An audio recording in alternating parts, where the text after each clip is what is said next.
Hello दोस्तों, मैं रेमा श्रीवास्तव स्वागत करती हूँ आपके अपने चैनल आसान हिंदी में। तो जैसा कि आप लोग जानते हैं, हिंदी को शुरू से जानने के लिए पहले उसके वर्णों से परिचित होना जरूरी है। तो चलिए आज हम लोग वर्णमाला के बारे में पढ़ेंगे। वर्णमाला में पहले हम वर्णों से परिचित होंगे, फिर उसके बाद पूरी वर्णमाला को जानेंगे। तो चलिए हम लोग वर्ण के बारे में पढ़ते हैं। तो जैसा कि हम लोग जानते हैं कि हिंदी भाषा में वर्ण कितने हैं? 52 है। हिंदी भाषा में वर्णों की संख्या 52 है, जिनमें 11 स्वर वर्ण है, 33 व्यंजन वर्ण है। 11 स्वर वर्ण और 33 व्यंजन वर्ण ये दोनों मिलकर 44 हो जाते हैं, यानी कि 44 हो जाते हैं। इसके अलावा 4 संयुक्त व्यंजन होता है, फिर 48 हो जाते हैं, 2 अयोगवाह होते हैं जो कि 50 हो जाते हैं, और उसके बाद 2 अतिरिक्त व्यंजन वर्ण होते हैं। इस तरह से टोटल हमारा 52 वर्ण होता है। तो चलिए हम पहले वर्ण को जानते हैं।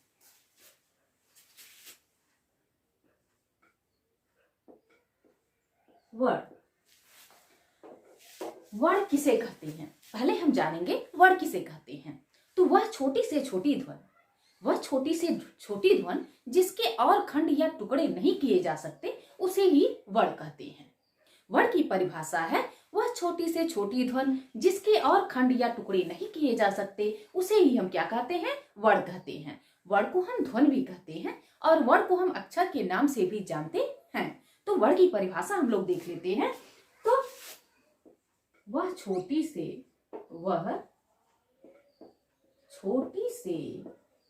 छोटी ध्वनि, वह छोटी से छोटी ध्वनि जिसके और खंड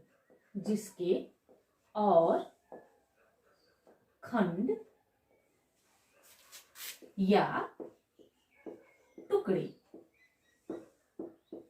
नहीं किए जा सकते, नहीं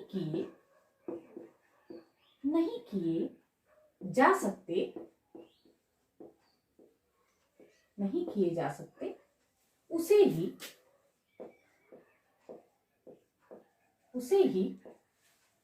वर्ण कहते हैं।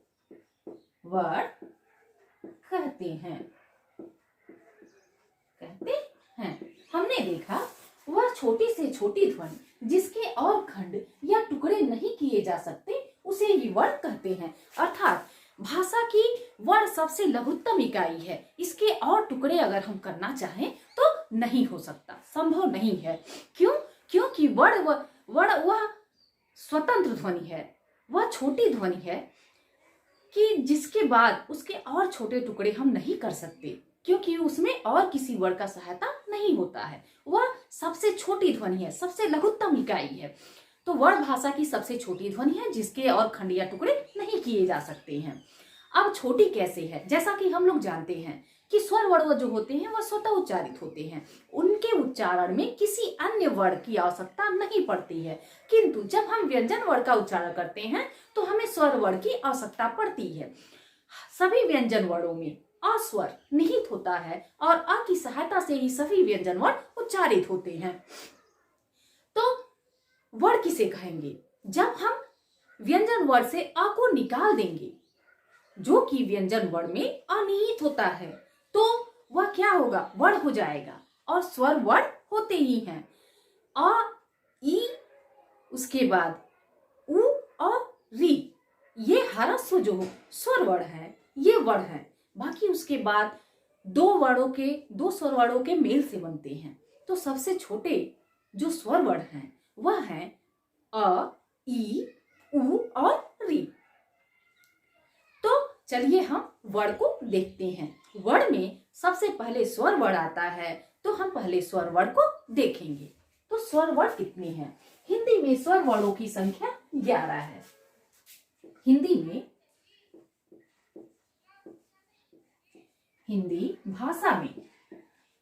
भाषा में स्वर वर्णों की संख्या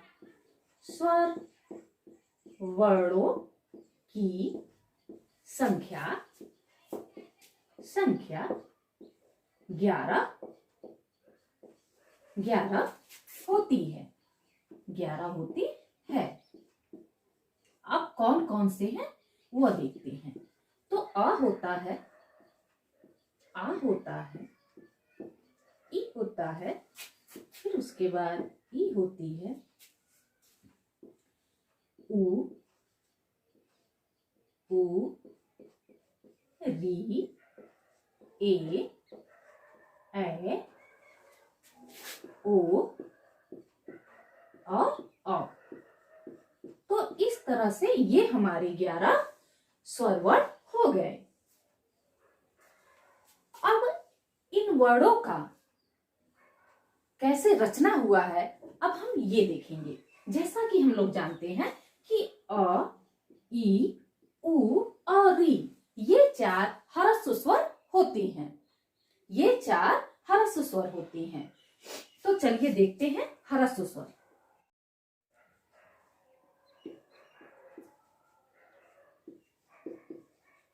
ह्रस्व स्वरों की संख्या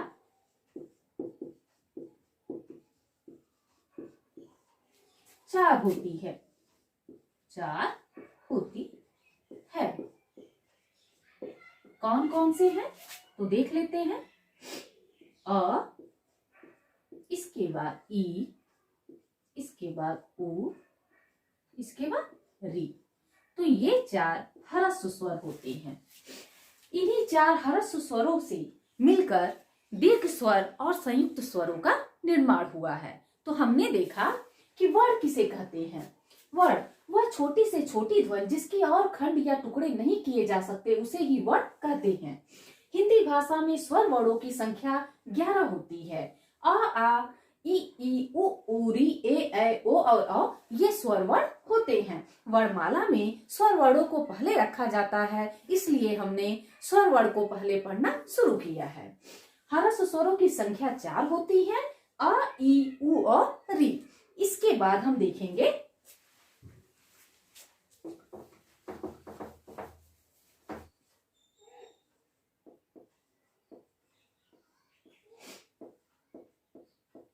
स्वर वर्णों का निर्माण।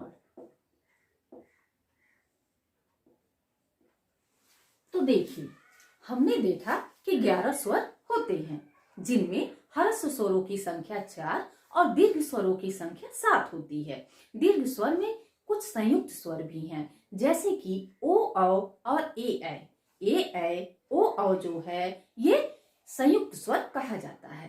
तो चलिए देखते हैं कि कैसे इनका निर्माण हुआ है। तो हम देखेंगे ह्रस्व स्वर। ह्रस्व स्वर, ह्रस्व स्वर है अ, ई, उ और री। दीर्घ स्वर, दीर्घ स्वर, दीर्घ स्वर है आ, ई और उ। ये है 3 दीर्घ स्वर। संयुक्त स्वर, संयुक्त स्वर, संयुक्त स्वर है ए, ओ, औ। ये 4 संयुक्त स्वर और 4 संयुक्त स्वर। इस प्रकार ये सब मिलकर कितने हो गए? 11 हो गए। 4, इसके बाद 3 और इसके बाद 4, कितने हो गए? 11 हो गए। अब हम देखेंगे कि किन किन स्वर वर्णों के मेल से किन किन स्वरों का निर्माण हुआ। तो आ प्लस आ। अब हम दीर्घ स्वर को देखेंगे कि दीर्घ स्वर का कैसे निर्माण हुआ। तो आ प्लस अ प्लस अ दोनों मिलकर दीर्घ आ का निर्माण किए। उसके बाद ह्रस्व ई, उसके बाद फिर ह्रस्व ई, दोनों ने मिलकर दीर्घ ई का निर्माण किया। इसके बाद ह्रस्व प्लस ह्रस्व दोनों ने मिलकर दीर्घ ऊ का निर्माण किया। अब हम देखेंगे संयुक्त स्वर ए, ऐ, ओ और औ को। तो ए का निर्माण कैसे हुआ? तो ए का निर्माण हुआ ह्रस्व अ प्लस ह्रस्व ई। इन दोनों के मेल से संयुक्त स्वर ए का निर्माण हुआ। उसके बाद जब ए बन गया तो फिर उसके बाद अ मिलकर ह्रस्व अ मिलकर उसके बाद ये वाला ए इधर आ गया, उसके बाद ये बन गया हमारा ऐ। फिर हम ओ को देखेंगे तो अ ह्रस्व अ, उसके बाद ह्रस्व उ ने मिलकर क्या किया? ओ का निर्माण किया। तो इस प्रकार हमारे ओ का निर्माण हो गया। अब इसके बाद अ प्लस ओ, इन दोनों ने मिलकर औ का निर्माण कर दिया। तो हमने देखा कि हमारे स्वर वर्ण का निर्माण कैसे हुआ। ये था ह्रस्व स्वर, ये था दीर्घ स्वर और ये था संयुक्त स्वर। किन किन के मेल से दीर्घ स्वर का निर्माण हुआ और किन किन स्वरों के मेल से संयुक्त स्वर का निर्माण हुआ। उम्मीद है आप लोगों को स्वर वर्ण अच्छे से समझ में आ गया होगा। धन्यवाद।